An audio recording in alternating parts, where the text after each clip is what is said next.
شايفين كولر هيلعب ازاي؟ هل هيلعب بشكل دفاعي يحافظ على الهدفين اللي هنا، ولا هيلعب جيم يقدر يبقى عنده فرصه ان هو يسجل ويصعب الامور اكتر على نادي الرجاء؟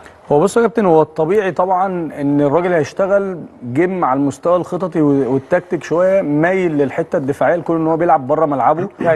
حقق مكسب مهم جدا هنا في مصر، ما دخلش فيه اهداف، ودي كانت برضو نقطه مهمه جدا. بيلعب فريق كبير، فريق الرجاء دفاعيا وتنظيميا يعني على اعلى مستوى، معاه مدرب واضح ان هو حافظ مفاتيح اللعب بتاعت النادي الاهلي، وقدر ان هو يقفل على النادي الاهلي بشكل غير طبيعي. عشان كده شفنا الاهداف كلها جت متاخر في المباراه. هدف في الدقيقه 45 الرجاء بدا الشوط الاول كويس الماتش يعني اللي هنا. الهدف الاول الدقيقه 45، الهدف الثاني في الدقيقه 80. لكن كولر كان ذكي، عنده صبر كبير وواثق في المجموعه واللعيبه، وقدر ان هو يعمل تغييرات اديته اللي هو عاوزه من المباراه. لكن الفكره ان الماتش اللي جاي عليك ضغوطات كبيره كاهلي.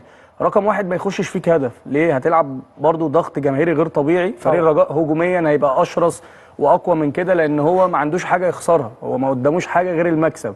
تعادل مش في مصلحته، يخش فيه هدف مش في مصلحته. فلازم الاهلي يتعامل بذكاء اكبر من كده، خصوصا ان في بعض الغيابات. يعني عمرو السوليه مش موجود، في بعض اللعيبه ممكن ما تكونش موجوده في التشكيله الاساسيه. سامعين ان متولي برضه بنسبه كبيره ممكن ما يبداش. وهيلعب ياسر ابراهيم ومحمد عبد المنعم، هيبقى في تغيير شويه. فالتغيير ده سواء اللي وصل لنا لغايه دلوقتي الشناوي، محمد هاني ظهير ايمن، على المعلول ظهير ايسر، عبد المنعم وياسر، ثلاثه مروان وحمدي وديانج. لسه بقى مش عارفين هل ديانج ولا قندوسي.